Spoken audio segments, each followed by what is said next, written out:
আপনাদের বাড়িতে যদি কারো বিড়াল থাকে, বিড়াল, বিড়াল বোঝেন তো না, কি বলে এটা? বিড়াল, বিলাই নাকি বলে, বিড়াল। এই বিড়াল যদি আপনাদের কারো বাড়িতে থাকে, তো বিড়ালের প্রসবকালীন অবস্থা দেখবেন। বিড়ালের প্রসব হবে, বাচ্চা দেবে। বিড়াল তখন ঘরের মধ্যে পেরেশান হয়ে ঘুরতে থাকে, একটা নিরাপদ জায়গা খোঁজে, একটা নিরাপদ জায়গা খোঁজে। প্রসব করার 2-3 দিন আগের থেকে খুঁজতে থাকে তার জন্য নিরাপদ জায়গা কোনটা। এরপরে খুঁজতে খুঁজতে প্রসবের দিন সে সত্যিকারের ঘরের মধ্যে সবচেয়ে কোনা কানা জায়গা যেটা, সেই রকমের একটা নিরাপদ জায়গা সে বেছে নিল। এরপরে বাচ্চা হলো। বাচ্চা হওয়ার পর এই বাচ্চার উপরে কেউ যেন আক্রমণ না করে, শত্রু যেন তার জায়গাটিতে না আসে, এই জন্য বাচ্চাটার ওর তো হাত দিয়ে মায়ের মতো কোলে নিতে পারে না, সে আস্তে করে ঘাটটা কামড়ায় ধরে যাতে করে বাচ্চা ব্যথা না পায়। ওইভাবে করে ঘাট কামড়ায় ধরে আজকে এই সিঁড়ির নিচে, কালকে ওই খাটের নিচে, পরশুদিন এই আলমারির কোনায়, এইভাবে বাচ্চাগুলি সরায় সরায় রেখে বাচ্চাকে প্রতিপালন করে। এই বিড়াল রে হেদায়েত দিলটা কে? তার নাম রব। তিনি হচ্ছেন রব্বুল আলামিন। সন্তান প্রতিপালনের ব্যবস্থা শুধু দুনিয়ার মানুষকেই দেন নাই, প্রাণী জগৎকেও দিয়েছেন। সুবহানাল্লাহ। বলেন, বলেন, মুরগির বাচ্চা হলো, ডিমের থেকে বাচ্চা বেরোলো, এই বাচ্চাগুলি হয়েছে গতকাল। আজকে বাচ্চাগুলি আদার খাচ্ছে মায়ের সাথে, হঠাৎ করে একটা চিল এলো আর ওর মা একটা সিগন্যাল মারলো, সাথে সাথে বাচ্চাগুলি দৌড়াইয়া এমন পলান দিল, আপনি তো ভালো একাদশীর বাপেও তালাশ করে পাবেন যে মুরগির বাচ্চা পলাইল। এখন ওই বাচ্চাটিকে এই সিগন্যাল সম্পর্কে কে অবহিত করলো যে এইরকম একটা আওয়াজ শুনলে এটা ভীতির আওয়াজ, এটা সাইরেন, এটা বিপদ সংকেত, এটা ডেঞ্জার সিগন্যাল, এটা শুনলে দেখলে তাড়াতাড়ি করে আত্মগোপন করবা। কে শিখাইলো? কে শিখাইলো? আল্লাহ পাক শিখাইছেন। এখন এক শ্রেণীর বুদ্ধিজীবী তারা আবার উল্টা কথা কয়। তারা বলে কি? তারা বলে যে মুরগি বাচ্চা, এই বাচ্চা যে দৌড় মারলো, এখানে আল্লাহ এইসব কিছু নাই, নাউযুবিল্লাহি মিন যালিক। তো এখানে কি আছে? কয় যে এখানে বিষয়টা হলো এই যে এই মুরগি আর মোরগ, ওর বাপ মা, এই দুজনের মধ্যে আছে চিলের ভয়, আছে শিয়ালের ভয়। ওই ভয় ওদের মধ্যে ছিল, এই মা বাপের ক্রসের মাধ্যমে বাচ্চা আসছে, কাজে ওই ভয়, বাপের যদি কোনো রোগ থাকে, মায়ের রোগ থাকে, তো এগুলি তো বাচ্চার মধ্যেও ঢোকে। তো ভয় হোক, সুখ হোক, দুঃখ হোক, এই অনুভূতি স্বাভাবিক প্রক্রিয়ার মাধ্যমে বাচ্চার মধ্যে ঢুকছে, আর সিল দেখে আওয়াজ শুনে সে আত্মগোপন করেছে। এইটা আমি পড়িয়া আমি আমার আলোচনা এক জায়গায় বললাম বুদ্ধিজীবীদের উদ্দেশ্যে, যদি সত্যি তাই হয়, মোরগ আর মুরগি মা বাবার মধ্যেই ভয় আছে বলে বাচ্চার মধ্যেই ভয় ঢুকছে, সেই জন্য সে আত্মগোপন করছে, তাহলে আবার মানুষের ব্যাপারে কথাটা আনি। মানুষেরা সাপের ভয় করে না মহব্বত করে? কথার জবাব দিলে না, যখন তখন মনে হয় আপনারা সাপ বুঝি ভালোবাসেন। সাপ আমরা সকলেই ভয় পাই, মায়ও ভয় পায়, বাবাও ভয় পায়। এই মায়ের গর্ভে সন্তান এসছে, সন্তানের বয়স 2 বছর, 2.5 বছর। ঘরের মধ্যে কেউ ছিল না, ঘরের মধ্যে একটা সাপ আসছে, একটা সুন্দর সাপ, দেখতে সুন্দর, কিন্তু সে সাপে কামড়ালে মানুষ মরে যায়। ওই সাপটা মাথা উঁচু করে ফোনা ধরেছে। এই বাচ্চাটা কি সাপ দেখে দৌড় মারবে, না বাচ্চাটা ওই সাপটাকে ধরার জন্য সে এগিয়ে যাবে? কোনটা করবে? এগিয়ে যাবে। তাহলে মা বাপের ভয়, তাতে মা বাপের রক্তের মধ্যে, শিরার মধ্যে সব জায়গায় সাপের ভয়, তার মাধ্যমে বাচ্চা এসে বাচ্চার মধ্যে সাপের মহব্বত হইল কেন, ভয় হইল না কেন বাচ্চা অবস্থায়? সুবহানাল্লাহ। আমার বন্ধুগণ, মুরগির বাচ্চাকে হেফাজত করার জন্য বুদ্ধিমান প্রাণী মানুষ তার কাছে নাই বলে আল্লাহ রাব্বুল আলামিন তারে বাচ্চা অবস্থা থেকে বোঝার তৌফিক দিয়েছেন কোনটা ভয়ের আওয়াজ, কোনটা হলো বিপদের আওয়াজ। মানব সন্তানের প্রতিপালন করার জন্য তার মার বাবা আছে বলে ওই রকম করে পশুদের মতো আল্লাহ বানান নাই, তাকে হেফাজত করার জন্য মা বাপ আছে বলে এই দায়িত্ব আল্লাহ পাক মা বাপের উপরে ছেড়ে দিয়েছেন। মা বাপ তাকে হেফাজত, রুবুবিয়তের প্রতিপালন, হেদায়েত প্রতিপালন, আল্লাহ পাক মানুষকে এভাবে করে তাদেরকে হেদায়েত দিয়েছেন, তার পথের চলার দিশা দিয়েছেন। পিঁপড়ার খাদ্য সংগ্রহের ব্যাপারটা দেখেন, পিঁপড়ার আছে দারুণ ঘ্রাণ শক্তি। কোথায় খাবার? 5 তলায় আপনি মিষ্টি খাচ্ছেন, রসগোল্লা থুয়ে দেন, তারপরে দেখেন কোন জায়গায় দিয়ে পিঁপড়া এসে জমের খাওয়া খায়। ঠিক কিনা? দেখেন তার কত তীব্র ঘ্রাণ শক্তি সেখানে চলে যাচ্ছে। তাকে হেদায়েত দেওয়া হয়েছে, তাকে ঘ্রাণ শক্তি দেওয়া হয়েছে। চিল, শকুন, ঈগল কোথায় থাকে বোঝেন না? মহাশক্তি 3 থেকে 3.5 মাইল উপরে শকুন, বাজ, ঈগল উঠতে থাকে। খাবে কি? ওখানে তো তার খাবার ছড়ানো নেই। আল্লাহ হচ্ছেন এমন রব, স্বাভাবিক ছিল। ধরুন মেয়ের বাড়ি চট্টগ্রাম, ছেলের বাড়ি বরিশাল। মেয়ে শুটকি খেতে খুব পছন্দ করে, ছেলের গন্ধ সহ্য করতে পারে না। মেয়ে বলে খড়ে জানতে, আর ছেলে বলে যে কমে যাও। মানে একজন আর একজনের ভাষার সাথে মিল নাই। কথা ঠিক কিনা বলেন? ভাষার সাথে মিল নাই, রুচির সাথে মিল নাই। একজনের টক পছন্দ করে আর একজনের টক সহ্য করতে পারে না, আর একজনের শুটকি খায় আর একজনের শুটকি পছন্দ করে না। কাজে রুচি আর অভ্যাস ইত্যাদি দিয়ে সারাদিন স্বামী স্ত্রীর মধ্যে ঝগড়া হওয়া স্বাভাবিক ছিল, ঠিক না? আল্লাহ পাক বলেন সেখানে আমি এই স্বামী স্ত্রী যখন হয়ে যায় তখন দুজনের মধ্যে আমি ভালোবাসার সৃষ্টি করে দেই। আর সে ভালোবাসা এমন পর্যায়ে চলে যায়, স্ত্রী তার স্বামীর জন্য জীবন দিতে চায়, স্বামী তার স্ত্রীর জন্য জীবনের সবকিছু উজাড় করে দিতে চায়। ওয়াজআলা বাইনাকুম মাওয়াদ্দা, এরপরে সৃষ্টি করি রাহমা। ওই ভালোবাসা ছিল যৌবন কেন্দ্রিক, বিশেষ এক উদ্দেশ্যকে সামনে রেখে। কিন্তু যখন যৌবনে ভাটি লাগলো তখন ওই উদ্দেশ্য আর থাকলো না। তখন আল্লাহ পাক বলেন এই সময় তো দুজনের মধ্যে রাগারাগি, খেসাখেসি ইত্যাদি হয়, স্বাভাবিক ছিল। কিন্তু তা হইল না। আমি রহমত দিলাম, করুণা দিলাম। এখন বুড়ি বুড়ারে ছাড়ে বাঁচা না, আর বুড়াও বুড়িরই ছাড়া বাঁচে না। তাও আমরা সুবহানাল্লাহ কব না। প্রিয় ভাই সব, আমি বুঝতে পারছি আপনারা বলেন ঠিকই, তবে শুনতে শুনতে মোহমুগ্ধ হয়ে বলার সময় পান না।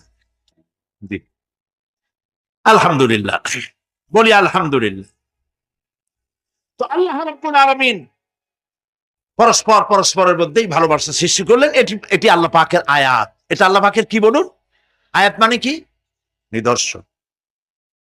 এরপরে রাব্বুল আলামিন বলেন ওয়াজআলনা নাওমাকুম সুবাতা, আর আমি তোমাদের জন্য ঘুমকে করেছি শান্তির বাহন। মানুষের অঙ্গ প্রত্যঙ্গ প্রত্যেকটির কাজ ভিন্ন, প্রকৃতিও ভিন্ন। চোখ দেখে, কান শোনে, জিহ্বা স্বাদ গ্রহণ করে, নাক শোনে, নাক শোখে, মস্তিষ্ক চিন্তা ভাবনা করে। এ হলো প্রকৃতি।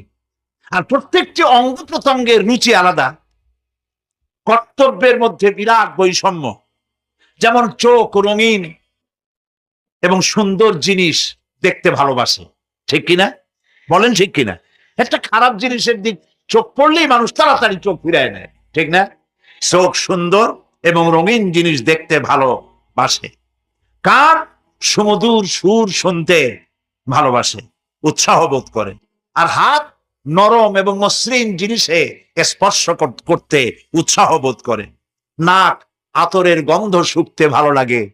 আর মন নতুন নতুন রঙিন ভাবনা ভাবতে চেষ্টা করে। বাড়ি বানাবো, বিল্ডিং বানাবো, ইন্ডাস্ট্রি করব, ছেলে বিয়ে দেবো, মেয়ে বিয়ে দেবো অমুক জায়গায় বিরাট লোকের কাছে। ভাবতে ভাবতে ভাবের সাগরে হারিয়ে যা। আর ভাবনার ভিতরে খেয়ালে যদি কেউ পোলাও পাকায়, বাস্তবে তা হোক আর না হোক, খেয়ালে মনে মনে যদি কেউ পোলাও পাকায়, তাহলে ঘিয়ের দাম যাই হোক না কেন তাতে কিছু আসে যায় না, ঠিক কিনা? মানুষ রঙিন রঙিন ভাবনা ভাবতে খুব মজা পায়। তাহলে আমি কি বুঝাইতে চাইলাম? চোখের কাজ, নাকের কাজ, মুখের কাজ, কানের কাজ, মনের কাজ, প্রত্যেকটি অঙ্গ প্রত্যঙ্গের ভিন্ন ভিন্ন কাজ আছে, ভিন্ন ভিন্ন রুচি আছে।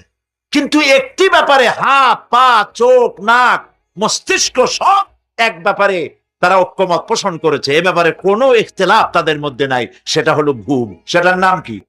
ঘুম। ঘুমাইতে চায়, হাতের শরীরের সমস্ত অঙ্গ প্রত্যঙ্গ ঘুমের কোলে নিবেদিত হয়ে যেতে চায়। ঘুম না আসলে হাত আর চলে না, মাথায় আর ভাবতে ইচ্ছা করে না, পাও আর চলতে চায় না, হার্টবিট বেড়ে যায়। আর ঘুমালে পরে সব শান্ত হয়ে যায়। সুবহানাল্লাহ কব না? আল্লাহ রাব্বুল আলামিন বলেন এই নিদ্রা কি, এই ঘুমকে আমি তোমাদের জন্য শান্তির বাহন বানিয়ে দিয়েছি। আলাম ইয়ারাও আন্না জাআলনাল লাইলা লিয়াসকুনু ফীহি ওয়ান নাহারা মুবসিরান ইন্না আল্লাহ আমাদের পরিচালনা করতেছে। মামা তুমি ভোগ করতে পারলে না, দর্শন তো অবশ্যই দিয়েছে, এই জন্যই কবুল করেছে এই পরিবার আমাদের সাথে ছিল। এই কারণে আল্লাহ কবুল করেছে, শহীদি মর্যাদা আল্লাহ দিয়েছে।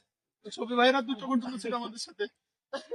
এ পাড়া ওপরা মেয়ে ছেলেপিলেকে বলছি যে আল্লাহ আমাদের জয় দিয়েছে, তোমরা খুশি তো? সবাইকে বলি বলে এই মরে এই যে করি, আনন্দ খুব করি। মেয়ে ছেলে বলছে তোমাদের দোয়া কবুল হয়েছে।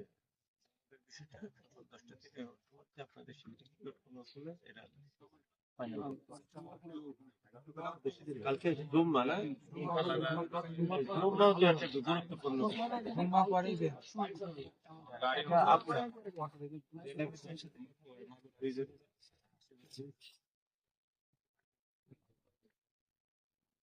জুম্মার পরে দিলে অনেক দেরি হয়ে যাচ্ছে না,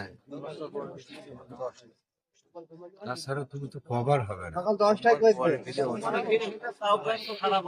তো কভার হবে না। হ্যাঁ। 9টা-10টার দিকে সেরে ফেলতে পারলে 10টা হলে সবচেয়ে ভালো হয়, কারণ তো 10টা হইলে তাপত কাজ শেষ দিয়ে জুম্মা পাওয়া যাবে।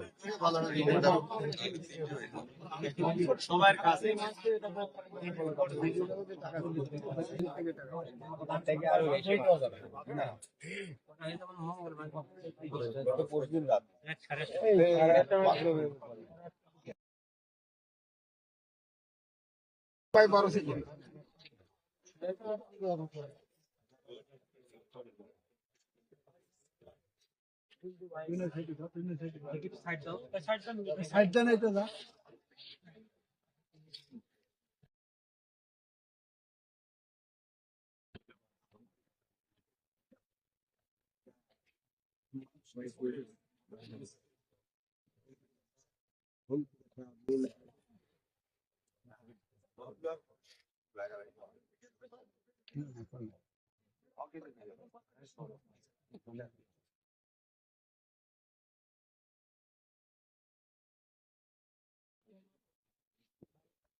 বুঝতে পারলাম তো যারা আছেন।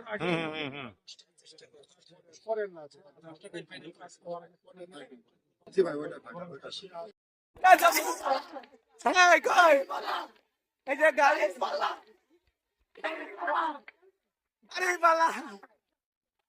দাঁড়া ভিডিও করি সামনে আল্লাহু আকবার।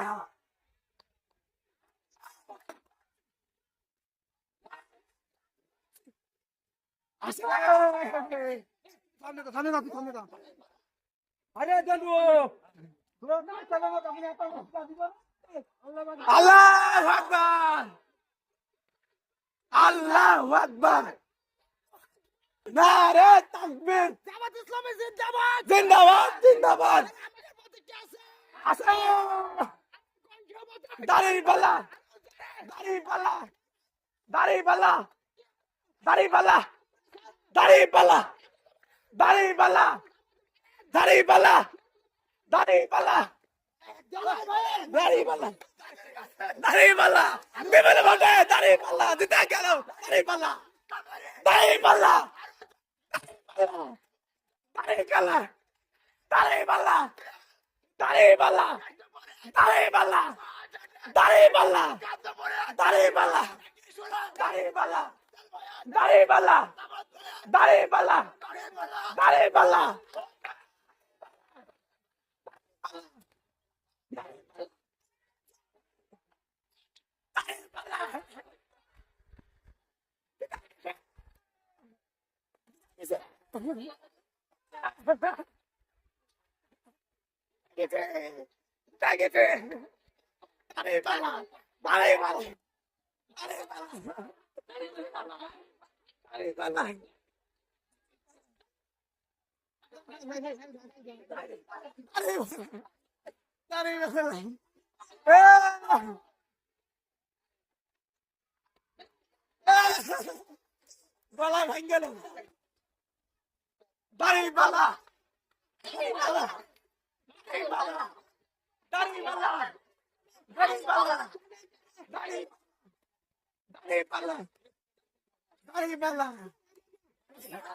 গলা ভেঙে গেল লিড ছিল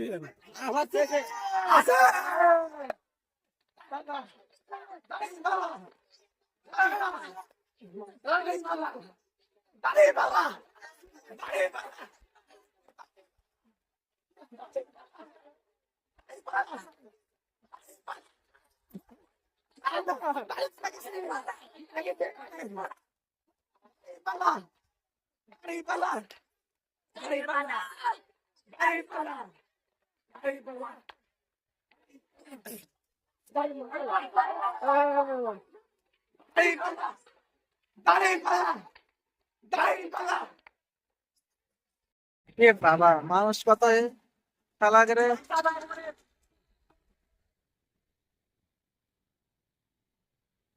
বাবা সব হাত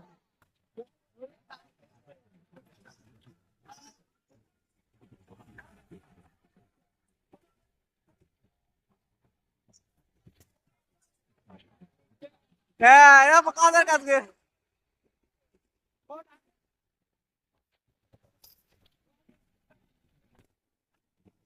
হ্যাঁ ঠিক আছে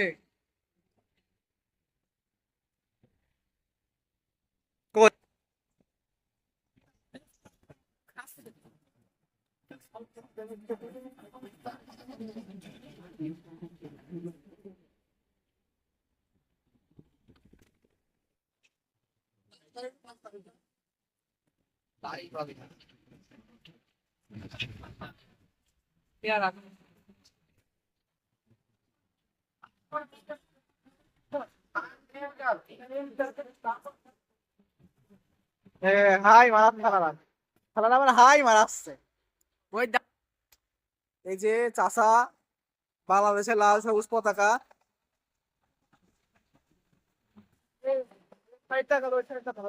একদম যাবো একদম সারি বদ্ধ হয়ে আসছে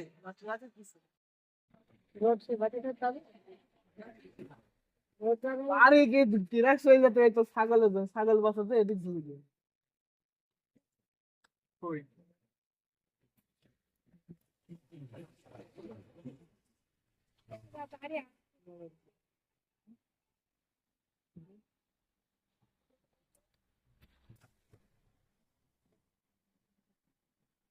নামাও যাবে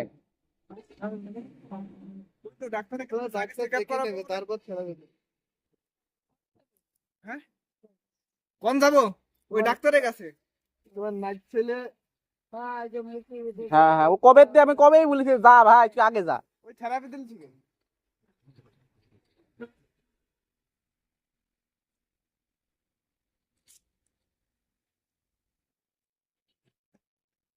গলা বলা শুকিয়ে গেল দেখবে হ্যাঁ বিরান হাতে ঢুকলি হবে না গলা ঠান্ডা করার জন্য এই যে 96 নেই গাইস এই ফোনটা নিচ্ছি 96 শেষ হয়ে গেছে ভাই নেই আবার পরশু দ্রুত অনেক লেট হয়ে গেছে ওই আমার কাছে মাল নেই তো ভাই 96 একজন ডেকে গিয়েছে কখন ও কালকে নাই পরশু দিন দেন কালকে দেবো নি ভাই 28000 টাকা ভাই 828 আচ্ছা দেবো আচ্ছা আচ্ছা ঠিক আছে